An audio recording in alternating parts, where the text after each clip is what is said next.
உலகத்திலேயே வித்தியாசமான ஒரு தொழிற்சாலை. அங்கே கார்கள் கிடையாது, மொபைல்கள் கிடையாது. அதுக்கு பதிலாக வாரத்துக்கு 3 கோடி கொசுக்கள் தயாராகுதான். என்னன்னு தெரிஞ்சுக்கிறதுக்கு முன்னாடி நம்ம சேனலை லைக் பண்ணிட்டு சப்ஸ்கிரைப் பண்ண மறந்துடாதீங்க. இந்த தொழிற்சாலை இருக்கிறது கொலம்பியா நகரத்தில். இதுக்கு பின்னாடி இருக்கிறது பில் கேட்ஸ், மெலிண்டோ கேட்ஸ் அறக்கட்டளை ஆதரவு பெற்ற வேர்ல்டு மஸ்கிட்டோ ப்ரோக்ராம்னு சொல்கிறாங்க. ஆனால் ஏன் இவ்வளவு கொசுக்களை வெளியே விடுறாங்கன்னு தெரிஞ்சுக்கலாமா? டெங்கு, சிக்கன் குனியா மாதிரி ஆபத்தான நோய்களை தடுக்கிறதுக்குன்னு சொல்கிறாங்க. இந்த கொசுக்களுக்குள்ள ஒல்பாக்கியான்னு ஒரு நல்ல பாக்டீரியாவை சேர்க்குறாங்களாம். அது கொசுக்களுக்குள்ள இருக்க வைரஸ்களை பலவீனப்படுத்துதான். அதுக்கப்புறம் இந்த கொசுக்கள் மற்ற கொசுக்களோட இனப்பெருக்கம் செய்யும் போது அடுத்த தலைமுறையிலையும் அதே பாதுகாப்பு பரவ ஆரம்பிக்குதுன்னு சொல்றாங்க.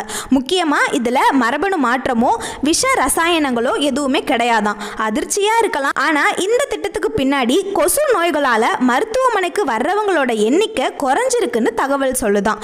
மனிதர்களை காப்பாற்ற இப்போ விஞ்ஞானிகள் பயன்படுத்துற புதிய ஆயுதமா கொசுக்கள் இருக்குன்னு சொல்றாங்க.